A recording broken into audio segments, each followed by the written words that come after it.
Bienvenidos sean todos a la conferencia plenaria Nuevas opciones terapéuticas en nefropatía diabética, vientos de cambio y de oportunidad, por Ricardo Correa Rotter de México, con la coordinación de Óscar Novoa y Alejandro Ferreiro Fuentes de Uruguay.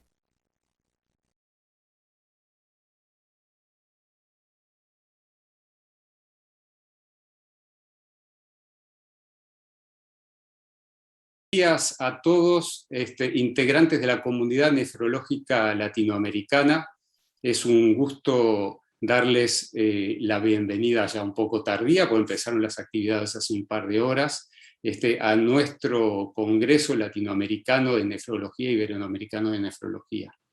Estamos en este momento inaugurando una de las actividades centrales que tiene este Congreso y que tiene históricamente los congresos, que son las conferencias plenarias, en las cuales cuando uno piensa quiénes son las personas que son merecedoras de estas conferencias, y lo hablábamos con Óscar Novoa al inicio del armado del programa y las diferentes características que tendrían que tener las diferentes expositores, decíamos, bueno, tienen que ser personas que tengan un vínculo directo con la sociedad hace muchos años, que hayan demostrado su capacidad como investigador, como docente, en la formación de recursos humanos, en la colaboración en la región, que haya desarrollado aspectos de abogacía, que hayan reposicionado o posicionado a SLAN en la situación que está hoy. Y no son muchas las personas que tienen esas características. Y ahí uno empieza a pensar en los nombres, y yo no puedo dejar de recordar un artículo por allá por el año 2004, en el cual un joven, Ricardo Correa Rotter, publicaba la importancia del conocimiento de la enfermedad renal crónica, la transición epidemiológica, el impacto de la albuminuria como determinante de enfermedad cardiovascular, y ahí empecé a seguirle los pasos. Pero ya a esa altura Ricardo Correa Rotter tenía muchas publicaciones, su historia era larga, pero yo no lo conocía previamente.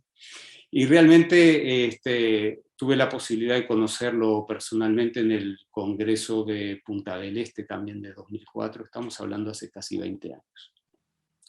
Pero Ricardo Correa Rotter, en todo este periodo de su profusión académico-científica, que en realidad cumple con todos los preceptos de lo que es un universitario de ley, que investiga, que produce, que hace asistencia, que forma recursos, que desarrolla tareas de extensión, ha estado involucrado en áreas fundamentales de la nefrología, como es la diálisis peritoneal, el metabolismo óseo mineral, la salud pública, la enfermedad renal crónica, el grave problema de la nefropatía centroamericana. En todos esos aspectos ha sido líder. Ricardo tiene cientos de publicaciones, no las pude contar todas. Su índice H es de 54, es altísimo. Es investigador nivel 3 de México, y tiene más de 15.000 citas en sus publicaciones. Desde el punto de vista societario, Ricardo ha estado involucrado en la Sociedad Latinoamericana de Nefrología desde hace muchísimos años, más de 20, 25, 30, Ricardo nos lo dirá. Pero fue presidente de SLAN en el periodo 2009-2012, ha integrado múltiples comités de trabajo, particularmente en el momento actual integra el Comité de Diabetes, el Comité de Nefropatía Mesoamericana, es presidente del Comité de Nominaciones, y ha participado formando recursos humanos de toda América, recibiéndolos en su lugar de trabajo en México. Ricardo actualmente desempeña como jefe del Departamento de Metabolismo Óseo y Mineral del Instituto de Ciencias Médicas y Nutrición Salvador Subirán, es profesor de nefrología en la UNAM, y bueno, y ha tenido una enorme trayectoria en lo que tiene que ver con el posicionamiento de la diabetes y la nefropatía diabética como un problema grave de salud pública. Y es por eso que te invitamos, Ricardo, con todo el honor que nos otorga la posibilidad de invitarte a esta conferencia plenaria, desarrollando el tema nuevas opciones terapéuticas en nefropatía diabética, vientos de cambio y de oportunidad. Gracias, Ricardo. Gracias a ti, Alejandro, gracias, Oscar, gracias a toda mi sociedad, porque así la siento. Siempre he sentido SLAN a flor de piel, muy cercana a mí, y sí, no sé cuántos años son, deben ser como 30, en que he tenido la oportunidad y el honor de estar participando en SLAN, que siempre ha sido un honor. Por otro lado, gracias por tu introducción no merecida. Me hubiera encantado que mis padres, que ya no nos acompañan, estuvieran ahí, porque ellos sí que se hubieran abierto los ojos y dicen, bueno, este Alejandro ha de inventar muchas historias. Un abrazo a todos mis amigos de Latinoamérica. De verdad, esperando que muy pronto podamos volvernos a ver y a abrazar en esta época tan difícil que la tecnología nos ha acercado. Gracias. Gracias. Y empezamos.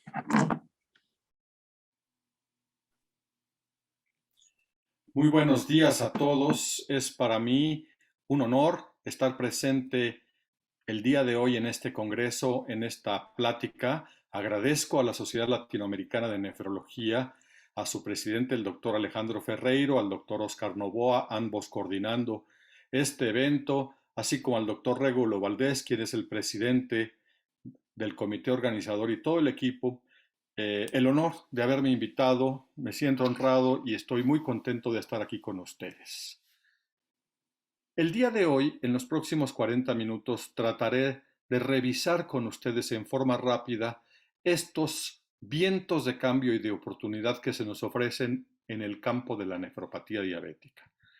Primero que nada, como siempre, aquí están algunos de mis intereses. Trabajo en México en el Instituto Nacional de Ciencias Médicas y Nutrición y en la Universidad Nacional, y tengo participación en varios proyectos, incluyendo algunos de los que presentaré el día de hoy, como SONAR, como DAPA-CKD, como OnFlow, entre otros. Pero antes de iniciar el centro de esta presentación, quisiera hacer un reconocimiento. Vivimos una época extraordinariamente compleja para toda la sociedad y la comunidad nefrológica y nuestros pacientes no han sido la excepción. La diabetes con enfermedad renal crónica y sin ella han sido un punto de quiebre en cuanto al riesgo que tiene esta enfermedad, el COVID-19. Hemos presenciado la colisión de dos pandemias y solo en forma de homenaje a quienes a nuestros pacientes que nos han dejado y que han sufrido esta enfermedad, así como a muchos de nuestros médicos que la han padecido o que la hemos padecido, y sobre todo a quienes nos han dejado, quiero hacer mención de este tema en dos diapositivas. La diabetes no es un factor de riesgo para padecer COVID-19, pero es un importantísimo factor de riesgo para morir por esta infección. Por otro lado, en este estudio, en este metaanálisis hecho por un grupo de brasileños, vemos claramente, nuevamente, que hay un incremento en mortalidad de diabetes cuando tienes COVID, y si tienes enfermedad cardiovascular, la mortalidad crece importantemente. Y si nos vamos a lo que pasa en América Latina, bueno, estos son datos de mi país, verdaderamente impresionante. Fíjense cómo casi 40% de quienes han fallecido son diabéticos. Y este estudio realmente interesante, hecho por un investigador peruano y algunos investigadores de Pakistán y un hindú, tomando datos abiertos al público del gobierno mexicano y de lo que ha pasado en México, nos muestra que la nefropatía diabética, por arriba de cualquier causa de enfermedad renal crónica o de no tener otras enfermedades o comorbilidades, pues es un factor de riesgo muy importante para el desarrollo de neumonía y, por supuesto, para la mortalidad.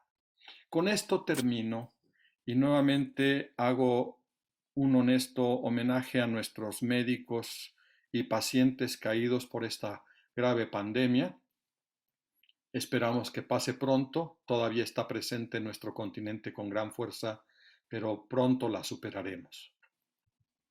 Vamos pues al tema que nos toca el día de hoy, que es las nuevas opciones terapéuticas en nefropatía diabética. Y nuevamente lo reitero, vemos por fin vientos de cambio y de oportunidad. Pero empezamos con datos que todos conocen. La diabetes es un problema creciente en todo el mundo. Latinoamérica, como pueden ver aquí, no es la excepción, con 62% de incremento en nuestro subcontinente latinoamericano, y vemos a la derecha cómo el número neto de diabéticos crecerá de más de 400 millones a casi 650 millones para el año 2040. De hecho, entre los 10 primeros países con mayor cantidad de diabéticos en el mundo están dos naciones latinoamericanas. Por supuesto, aquí son números absolutos y ciertamente China es el primero y India el segundo, porque entre los dos son el 40% de la población. Pero México y Brasil no son el quinto y sexto países en población del mundo y sí ocupan desde ahora y aparentemente, según esta estimación de la Federación Internacional de Diabetes, seguirá siendo hasta el año 2045. Espero honestamente que se equivoquen y que nuestra región haya encontrado forma para hacer verdadera prevención primaria. Este mapa, este atlas de la Federación Internacional de Diabetes, nos muestra un dato importante. La mayor parte de Latinoamérica, de México hacia abajo, con excepción del cono sur, se encuentra en este color azul oscuro, que es una mortalidad del 40 al 60% de la población de diabéticos antes de los 60 años de edad. Es decir, es una morbilidad que afecta importantemente a población relativamente joven y población que está aún técnicamente en etapa francamente productiva y pues lejos de la ancianidad o de la edad geriátrica. Incluso hay naciones en Centroamérica y también aquí esta nación sudamericana en el Ecuador en que el porcentaje es mayor, del 60 al 80%. ¿Cuál es la prevalencia de enfermedad renal crónica en diabetes? Pues todos sabemos cuánto es, pero solo quiero recordarles este estudio, que es un estudio muy grande, el estudio Global Demand, con más de 11,000 sujetos, que nos muestra que pues 43% de la población global de este estudio tiene diabetes, ya sea por sobreposición de tasa de filtración de menos de 60 con proteinuria o por una de las dos en forma aislada. Pero si revisamos con más detalle este estudio, podemos ver que aquí está el global, pero en el tercer grupo está la población de Centro y Sudamérica y en este grupo nuestra prevalencia es incluso mayor. Solo el 39% de la población no tiene algún grado de enfermedad renal crónica de estadio 2 en adelante. Y aquí, en este estudio de Linda Sechek, vemos un problema verdaderamente importante. Esto es Estados Unidos. Y puedo yo prácticamente asegurar que en la mayor parte de nuestro continente y de Latinoamérica la situación es al menos igual de mala. Etapa 1 en el primer círculo, 2, 3, 4 y 5, y lo que vemos en celeste es el porcentaje de pacientes que tienen enfermedad renal crónica y diabetes y que están diagnosticados. Globalmente, solo el 12% está diagnosticado. Por supuesto, en estadios 1 y 2 es prácticamente nadie. En estadio 3, poco. Incluso en estadio 5 vemos que hay un 41% de pacientes que llegan al hospital sin un diagnóstico previo de esta enfermedad y que nunca han sido atendidos para lo mismo. Un último punto que quiero resaltar es qué pasa con nuestros pacientes en estadios 3 y 4 y cuál es su pronóstico. Pues todos pensamos, y nuestra comunidad piensa, en realidad los nefrólogos estamos muy conscientes que no es así, pero quiero resaltarlo, que la probabilidad más grande es de que lleguen a diálisis y no, desafortunadamente no, hay un desenlace aún peor. De esta población, en un periodo de 5 años, solo 12% llegarán a diálisis y el 33% morirán antes, generalmente de muerte cardiovascular. Es todo un tema. Esta interrelación entre diabetes y enfermedad cardiovascular es todo un tema que hoy no tendremos tiempo de revisar. De hecho, vean esta lámina que es interesante. En la barra verde, la mortalidad basal sin diabetes ni enfermedad renal. Si eres diabético se duplica, si tienes enfermedad renal se triplica, pero si eres diabético y tienes enfermedad renal en la barra roja, aumenta 6 veces tu mortalidad cardiovascular.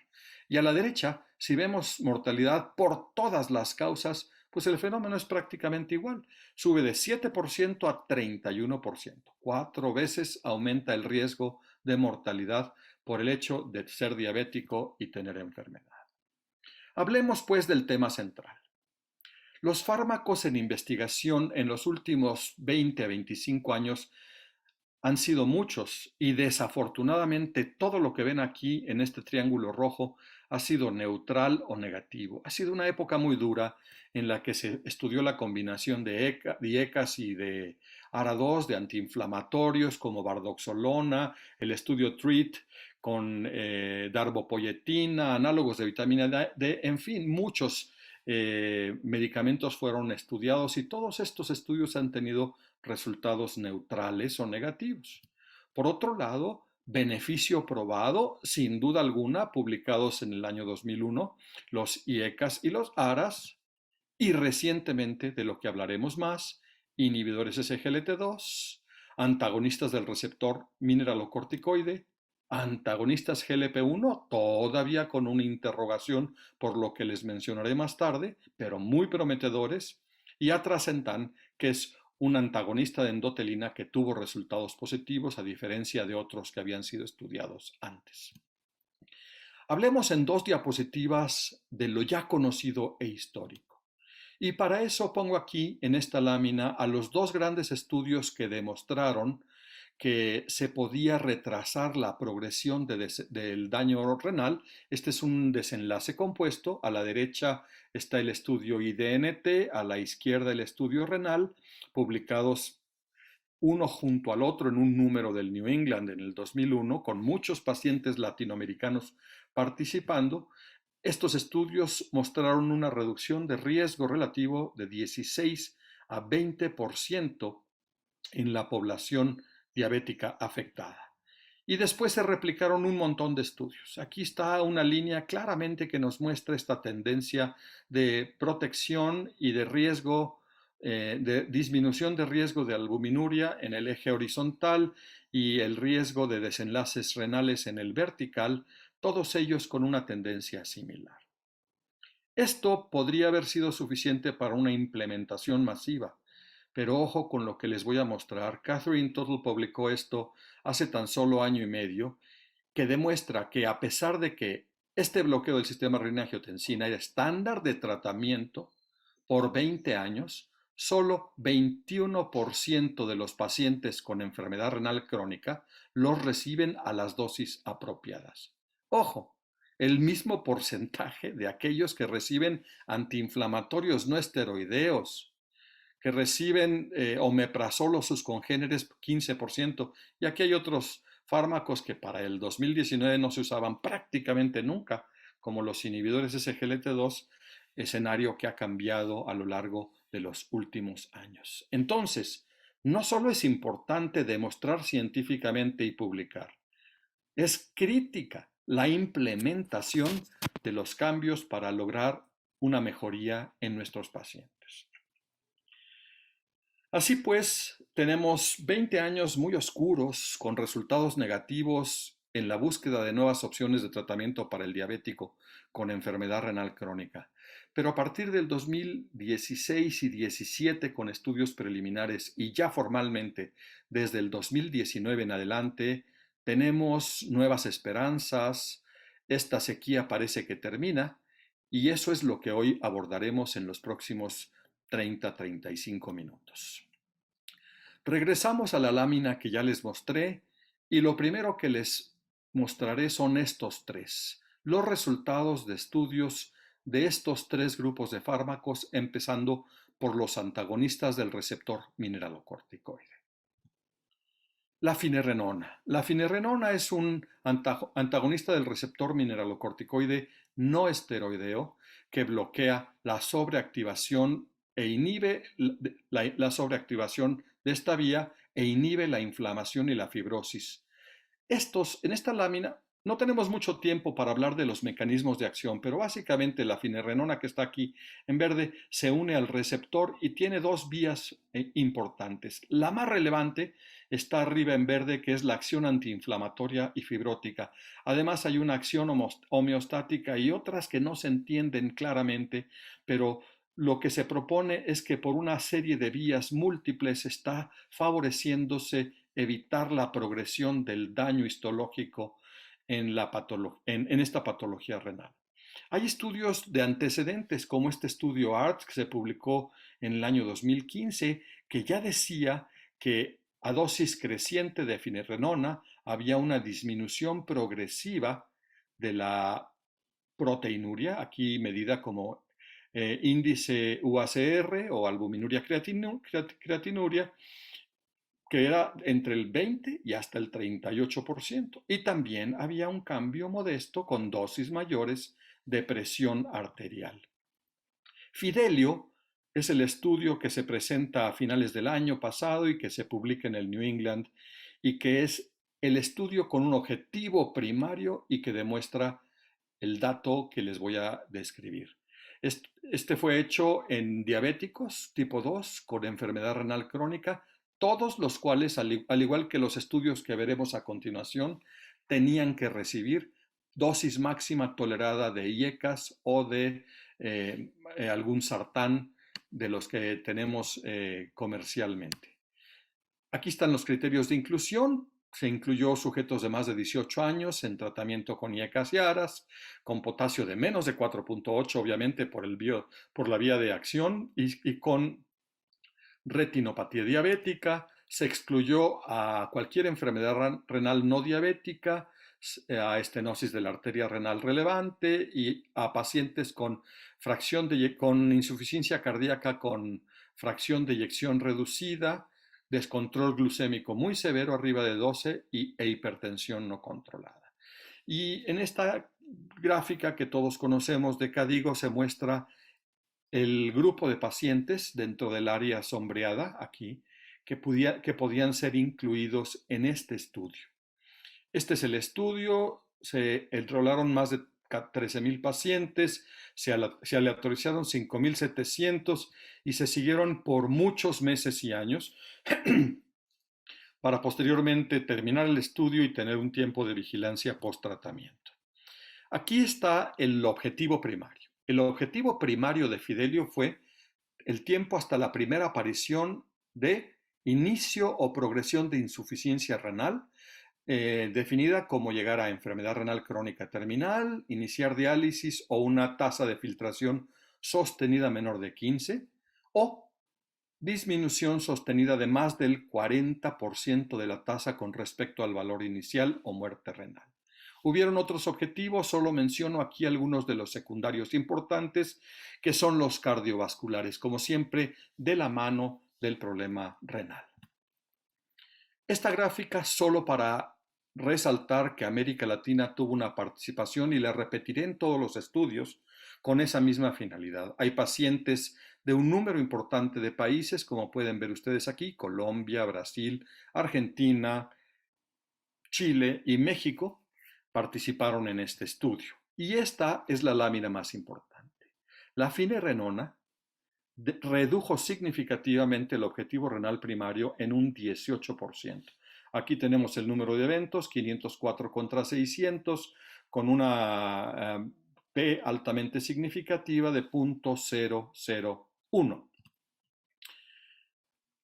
Aquí está, en esta lámina vemos aquí en rojo pues la representación de otra forma del resultado renal compuesto primario y más abajo todos los elementos independientes de este compuesto, todos con tendencia a la izquierda de la unidad, no todos se alejan en cuanto a sus desviaciones, estos dos la tocan y la cruzan, sin embargo la tendencia es clarísima en todos los componentes del compuesto renal primario. Fidelio también demostró, como ya se había demostrado anteriormente en estudios fase 2, una reducción sostenida de la proteinuria en los pacientes. Por supuesto, la preocupación más importante con este tipo de fármacos es el potasio.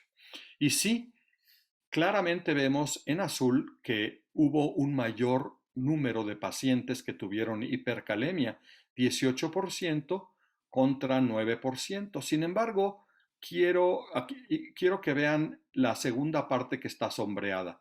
Estos son los eventos adversos emergentes con consecuencias clínicas que provocaran suspensión del tratamiento solo 2% contra 0.9, grave 1.6 contra 0.4, que llevaran a muerte 0 y que llevaran a hospitalización, lo que aquí se anota. Por lo tanto, parece claro que esta es una nueva arma terapéutica. No está aprobada en mi país y no está aprobada prácticamente en ninguna parte del mundo, pero aquí está la evidencia y muy probablemente veremos que las agencias regulatorias empezarán a aprobar el uso de este fármaco en este tipo de pacientes en un futuro no muy lejano. Brinquemos a un segundo grupo de moléculas. Y aquí voy a hablar del antagonismo del receptor GLP-1 y su relación con nefropatía. A la derecha tengo algunos de los nombres que ustedes conocen y que seguramente están presentes en sus países, la semaglutida, la liraglutida, los que ahí se ven. Hay una serie de hipótesis por las cuales se cree, y a través de algunos estudios experimentales, que estos fármacos pueden dar renoprotección, disminución de fibrosis y de glomerulosclerosis. También tienen un efecto antiinflamatorio, un efecto de disminución de estrés oxidativo, son natriuréticos y pueden disminuir el daño tubular. Todo esto mucho de esto en realidad está todavía en campo de las hipótesis y con requerimiento de comprobación. En este grupo de fármacos hay una serie de estudios, aquí les pongo 4 de los más importantes, que tenían como objetivo primario central desenlaces cardiovasculares.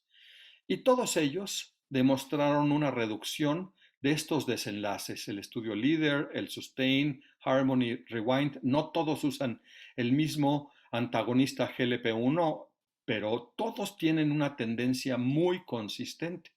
Y esto corresponde a una revisión publicada por el doctor Gorriz de España. De hecho, les muestro esta gráfica del estudio SUSTAIN que muestra claramente en objetivo secundario que la nefropatía, definida como aparición o empeoramiento del existente, es prevenida con semaglutida sustancialmente. Esto tiene una P significativa, la reducción es del 36%, parece muy significativa. Sin embargo, tengo que reiterar que este es un objetivo secundario y al ser un objetivo secundario hay necesidad de avanzar la investigación. El mismo estudio SUSTAIN demuestra reducción de proteinuria con 2 dosis entre más de 20%, y esto lleva a avanzar el conocimiento y a generar nuevos estudios, por lo cual hoy en día está en curso este estudio. De este estudio no hay resultados y solo les muestro lo que es público y conocido porque apenas hace unas cuantas semanas el estudio FLOW terminó su reclutamiento y empieza el seguimiento prospectivo. FLOW es un estudio para ver si semaglutida tiene un efecto protector renal como objetivo primario. Aquí se ubica FLOW, este es el tipo de pacientes que se incluyen y aquí están los criterios de inclusión, podrían estar desde 25 hasta 75, pero los de 50 a 75 tenían que tener proteinuria de 300 a 500 y por supuesto cuando cae la filtración la proteinuria puede estar tan baja como 100 y los pacientes eran aceptados. Y vuelvo a mi mapa global que muestra lo que ya les dije anteriormente, una importante participación de América Latina, en este caso en particular de Brasil, de la Argentina y de México, así como de muchos otros países en el mundo. Y bueno, ¿cuál es el resultado de FLOW? No sabemos. Tenemos que esperar y ver qué nos depara el futuro. Doy un giro a una nueva molécula completamente diferente, que es el atrasentán. El atrasentán fue el motivo de este estudio clínico que se llama SONAR y que tenía como objetivo primario estudiar el efecto del fármaco sobre nefropatía diabética en cuanto a eventos, a un conjunto de eventos renales que fue un combinado de eventos renales en esta población.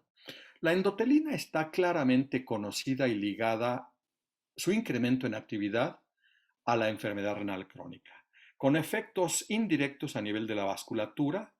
Es inductora de vasoconstricción y cambios endoteliales a nivel podocítico, a nivel tubular, a nivel mesangial y también a nivel de células inflamatorias. De hecho, el incremento de la endotelina es uno de los factores fisiopatogénicos de relevancia en la progresión del daño renal. Por eso, el interés de bloquearlo, de antagonizarlo. Han habido muchos estudios, aquí les muestro unos cuantos, pero resalto en rojo el estudio de Avosentán que fue suspendido por falla cardíaca. ¿Por qué? Porque la endotelina retiene sodio. Perdón, los antagonistas de la endotelina hacen que exista retención de sodio y hace que se retenga, por supuesto, volumen. Los pacientes tienden a hincharse, pero los antagonistas de endotelina tienen diferente sensibilidad para hacer esto. Avosentán producía una gran retención de agua y sal por su efecto sobre los dos receptores, endotelina 1 y 2, y atrasentán es muchísimo más específico. Atrasentán se hizo en todos estos países, 70 sitios en América Latina. Hay estudios previos como este que se llama RADAR, que publicamos unos años antes, que demuestran que el atrasentán reduce muy sustancialmente la proteinuria y también tiene un efecto reductor de la presión muy leve, prácticamente nada, no hace diferencia contra el grupo placebo. Este es el resultado primario de atrasentán, publicado en Lancet y presentado en el Congreso Mundial de Nefrología en Melbourne. Muestra una reducción del 35% con una P altamente significativa, a pesar de que el estudio fue suspendido más de un año antes. Desafortunadamente, el atrasentán, por decisión de la industria farmacéutica que manejaba dicho producto, no va a ser comercializado. Tal vez lo veamos comercializado en el futuro por otro grupo que ha comprado la patente, pero a pesar de que este estudio fue positivo, en virtud de que no se habían alcanzado los desenlaces, se pensó que habría mucho riesgo de continuarlo y el estudio no siguió adelante. Pero el hecho está ahí. El atrasentán demostró un efecto benéfico en el desenlace combinado de duplicación de creatinina o llegar a enfermedad renal crónica terminal. Vamos pues a la última parte de esta presentación para hablar de los inhibidores SGLT2, que son los que están sobre la mesa, que son los que pues más hablamos de ellos. ¿Por qué? Porque están en el mercado y están siendo usados ya desde hace algunos años como agentes hipoglucemiantes en adición a su efecto que ahora discutiremos. Son muchos los mecanismos que pueden estar influyendo en la nefroprotección y tal vez esta diapositiva la han visto antes. La reitero para recordar que uno de ellos es la reducción de la presión intraglomerular, el efecto hemodinámico intrarrenal que estabiliza la tasa y reduce albuminuria. Un importante efecto de reducción del sistema renina-angiotensina intrarrenal y de la actividad del sistema nervioso central, lo cual implica una mejora neurohumoral y caída de la presión. Un efecto local de reducción de inflamación y fibrosis, disminuyendo marcadores de inflamación y de disregulación de la matriz, todo lo cual disminuye la lesión. Y por supuesto, oxigenación tubular mejorada con disminución de transporte de solutos y mayor entrega de oxígeno y eritropoiesis, todo lo cual tiene un efecto de reducción de isquemia y de mejoría del hematocrito. Los antecedentes para los estudios renales parten del estudio EMPA-REG, el estudio CANVAS y el estudio DECLARE, cada uno con un inhibidor SGLT2 diferente, EMPA-CANA y dapagliflozina. Estos estudios tenían desenlace cardiovascular como objetivo y todos fueron positivos, todos tuvieron protección cardiovascular. Pero el desenlace renal secundario que vemos en esta diapositiva fue realmente asombroso, con reducción de más del 40%, del 40% y de más del 40%, muy consistente en los 3 estudios con el inhibidor SGLT2 de un desenlace renal que era secundario. Era un desenlace compuesto, pero no fue el objetivo inicial del estudio. Los estudios no son iguales. Y aquí en morado les muestro Declare, en azul Canvas, en como verde EMPA-REG, y señalo la diferencia más importante. Declare tenía 48% de sujetos con más de 90, o sea que se amplió a todos los estadios de la función renal e incluso en pacientes que tenían mínima o nula albuminuria. Son más de 15,000 pacientes en dicho estudio. Después de estos estudios surge la necesidad de tener estudios con objetivos renales específicos. Y el primero de ellos publicado es el estudio Credence, que se presenta en abril en el Congreso Mundial y se publica en el New England. El estudio Credence con canagliflozina incluyó a diabéticos de más de 30 años de edad, tipo 2, con tasa de filtración de 30 a 90 y con albuminuria de 300 a 500. También tenían que tener dosis máxima toleradas de bloqueo del sistema renina-angiotensina, se evitaron otras enfermedades renales, se evitó diabetes tipo 1, no podían haber pacientes con más de 5 de potasio y con falla cardíaca clase 4. Y fueron aleatorizados uno a uno, más de 2,200 y 2,200 en cada grupo. Esta diapositiva resume los resultados más importantes de Credence. Canagliflozina a la izquierda redujo que el paciente llegara a un evento de desenlace renal compuesto en un 34%, muy importantemente con una P significativa. A la izquierda el compuesto y a la derecha los dos componentes del compuesto, claramente individualmente los dos, enfermedad renal crónica terminal o duplicación de creatinina, muy lejos de la unidad, siendo altamente significativos en forma independiente.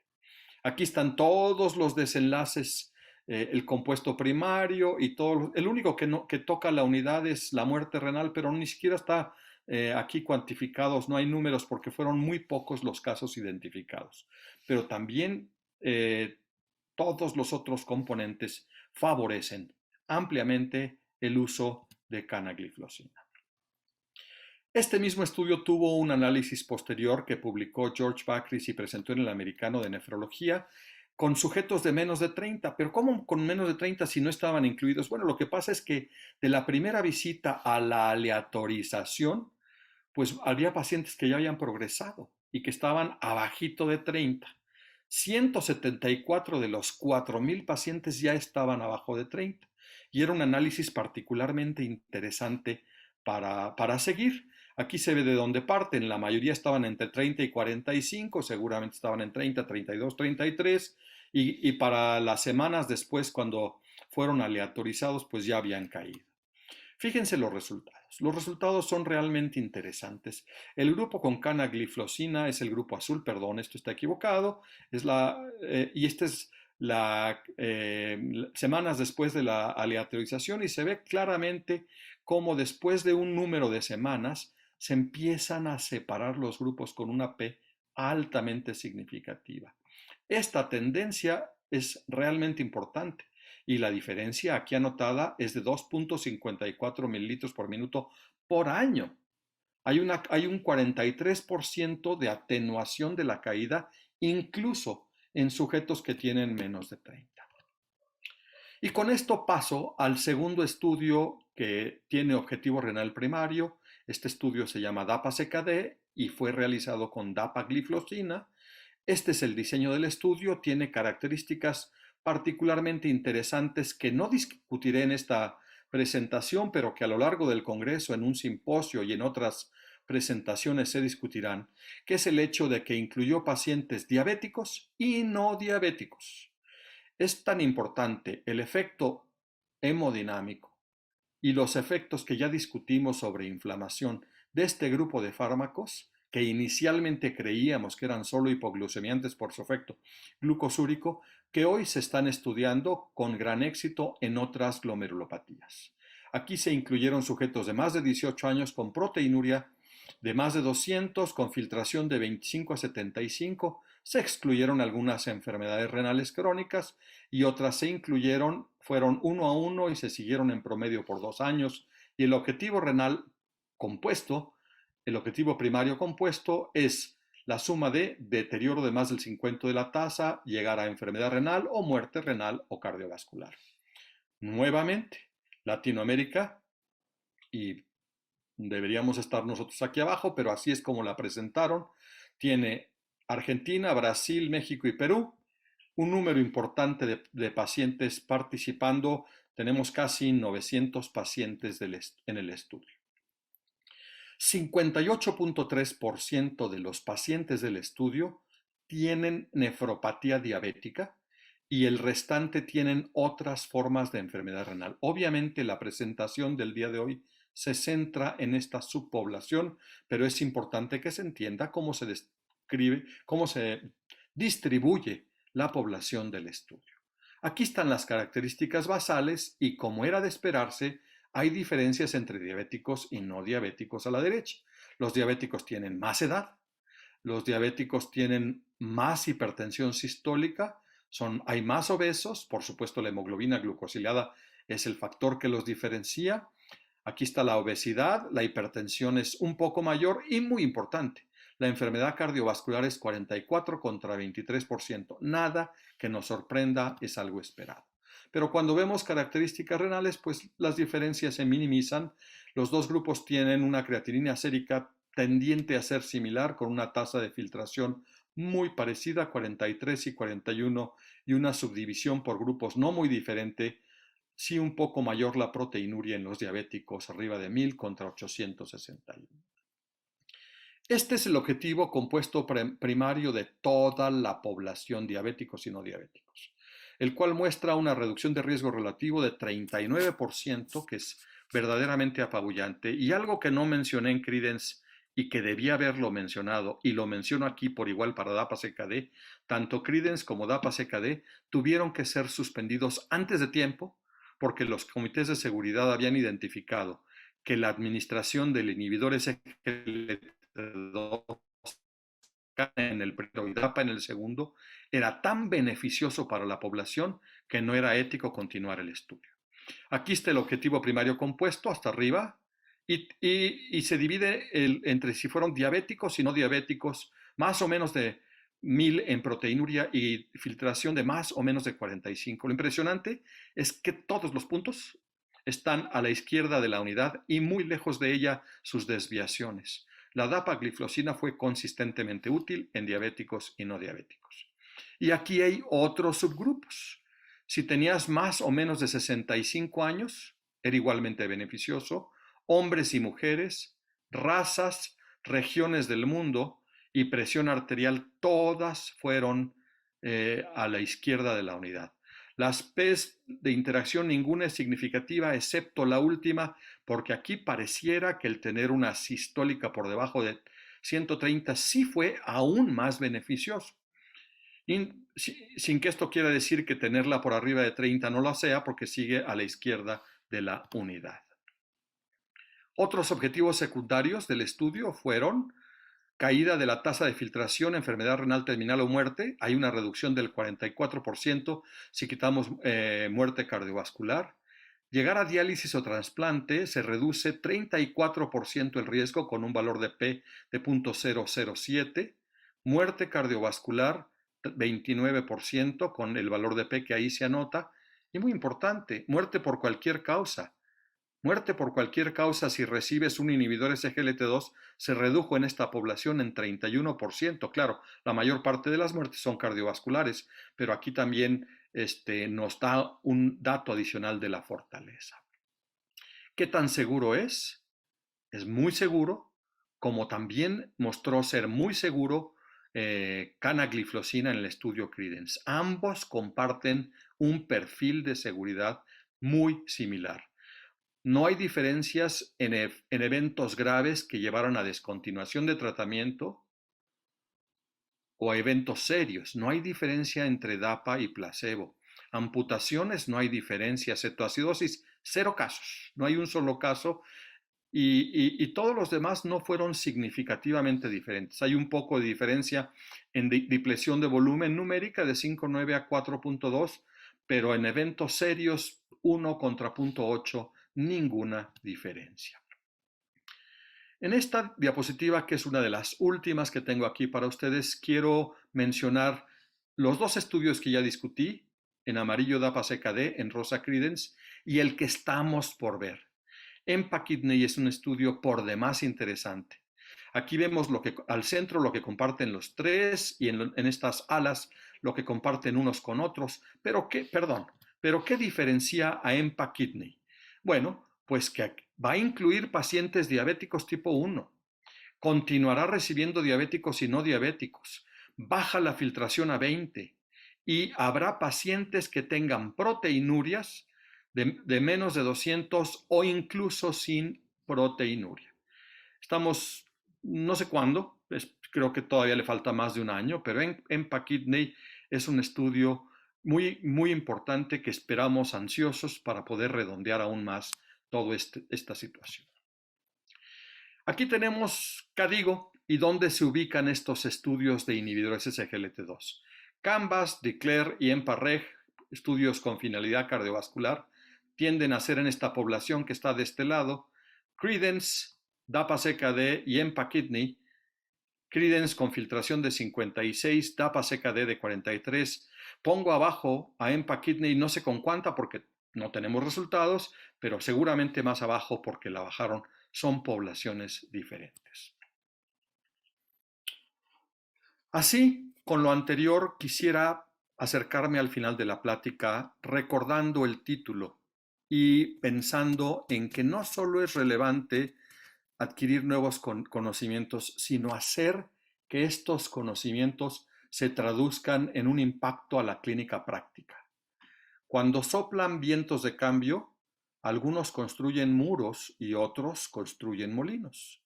Creo que es tiempo de construir molinos. Hoy es el tiempo de nuevas opciones terapéuticas para pacientes con diabetes y enfermedad renal crónica en diversos estadios de progresión de su nefropatía. Hoy es tiempo para educarnos y expander el mensaje a la comunidad médica entera acerca de los beneficios cardiovasculares y renales de los inhibidores SGLT2 y de otras terapias emergentes como la finerenona, y espero que muy pronto los antagonistas GLP-1 se unan a este grupo como parece que lo van a hacer. Es también tiempo para una extensa implementación en pacientes con clara indicación después de que sean aprobados regulatorio y que no nos pase que 20 años después no se ha implementado. Por lo tanto, reitero, es tiempo de construir molinos de viento e impactar positivamente la práctica clínica y al paciente con enfermedad renal crónica terminal. Y concluyo con esta lámina que siempre me acompaña para recordarles a ustedes, como me lo recuerdo yo todos los días, que nuestra meta final es el bienestar de nuestros pacientes, no usar una u otra modalidad de tratamiento. Debemos entonces usar sabiamente todos los recursos disponibles y buscar el desarrollo de mejores tratamientos.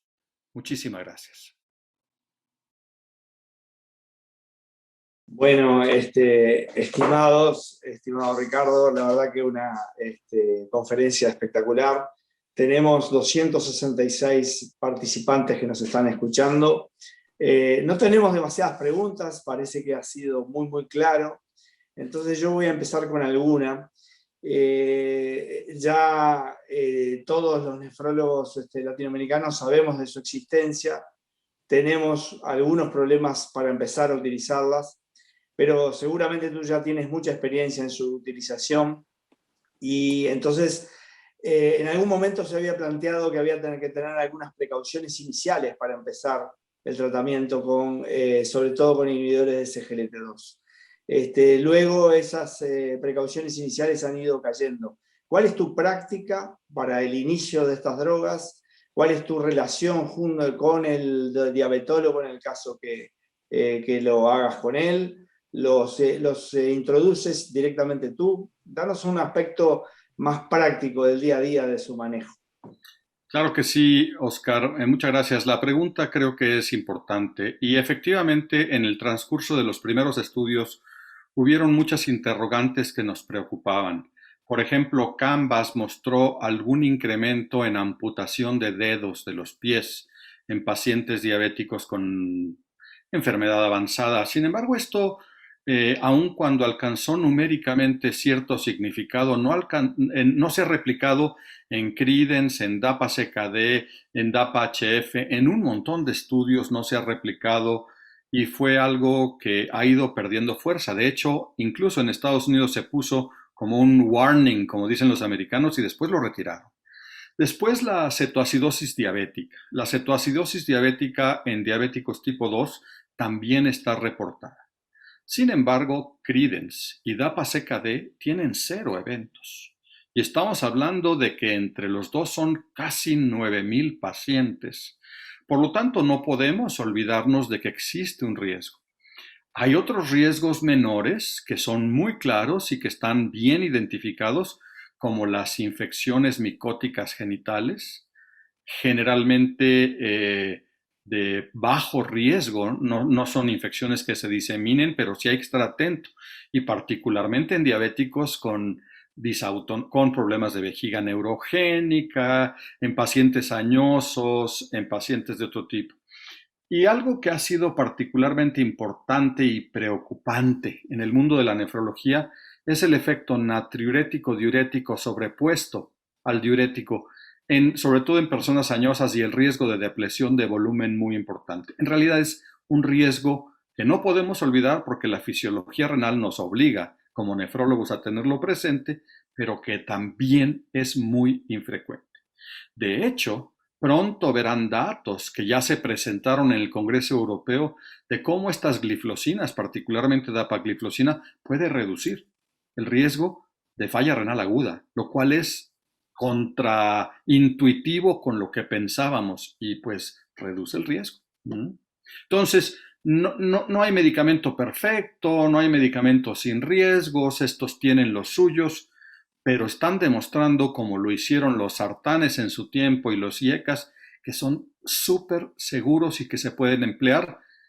Y la otra parte de la pregunta es, ¿cuándo los uso? Los uso ahora tanto como puedo. El problema es el costo. En la población que no lo puede pagar, pues eso es un problema. Y nuestras instancias de seguridad social en México empiezan a aprobarlo en algunos pacientes y va a haber disponibilidad, lo cual nos entusiasma, pero yo creo que todo paciente hablemos de diabéticos, estoy hablando de diabéticos, ya habrá un simposio de no diabéticos. En diabéticos, todo paciente con claro riesgo cardiovascular y o afección renal desde etapas tempranas, para mí es el primero que le doy después de la metformina, pero sin duda alguna. Sin duda. Seguimos con una pregunta del doctor Sánchez Polo. ¿Alguna consideración en cuanto a la combinación de los inhibidores con los antagonistas GLP-2, GLP-1? Pues la pregunta es buenísima. Gracias, Vicente. Gusto en saludarte desde acá. Ojalá nos estuviéramos viendo todas las caras. No solo eso. Tenemos primero el bloqueo del sistema renina y encima de eso ponemos SGLT2 y después viene la finerenona cuando esté aprobada y después los agonistas GLP-1 y qué complejo. No hay un solo estudio de sobreposición para saber si tienen efectos aditivos. Mi postura es que considerando que tienen vías diferentes de acción, por ejemplo, la finerenona con los inhibidores, es que es muy probable que sí haya un efecto aditivo y que sea conveniente hacerlo. Entonces el tiempo, y espero que los estudios nos vayan aclarando si debemos hacerlo. El mismo estudio FLOW que se está haciendo con semaglutida, sin duda va a tener algunos pacientes con inhibiciones SGLT2. No estoy seguro si van a ser suficientes porque estoy involucrado en el estudio como para poder analizar esto, pero podría haber indicios que nos dieran una tendencia. Ahora sí están llegando muchas preguntas, nos va a faltar corredor para conversarlas, como hacemos en los congresos, pero Alejandro tenía una pregunta más y estamos a 2 minutos del cierre. Sí, gracias Ricardo por tu excelente pregunta. Un tema que nos preocupa siempre a todos los médicos y nefrólogos en Latinoamérica es la posibilidad de implementación y el tema de acceso. Uno de ellos es el precio y alguna referencia si es en la conferencia. ¿Cómo tú piensas que podrían ser las mejores estrategias para tratar de conectar la implementación y la administración desde el nefrólogo o el agente de salud a que esto entre dentro de las políticas públicas dado el impacto de la nefropatía diabética y la diabetes en la región?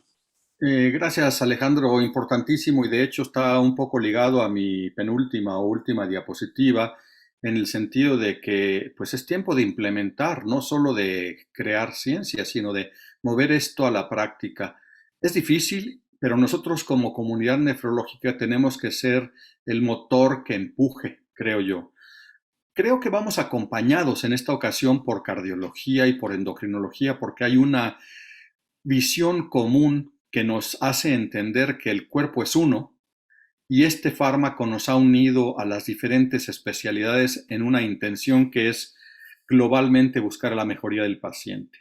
Y si más vale que los nefrólogos nos subamos a este barco, porque los cardiólogos han demostrado que cuando empujan muy fuerte y más rápido que los nefrólogos. Así que tenemos que ser parte del esfuerzo de implementación que tiene 2 grandes vías. 1, promover educación, educación, educación, que la comunidad médica entienda perfectamente el beneficio. Y 2, empujar a los reguladores. Hay que hacer estudios, hay que probar que estos fármacos que son caros, y les menciono que ya hay un artículo que una presentación en un congreso de farmacoeconomía que muestra que estos fármacos que sí son caros, si se administran a lo largo de un periodo corto, pueden implicar ahorros por el número de pacientes sin hospitalizaciones por falla cardíaca, sin llegada a diálisis, implica ahorros.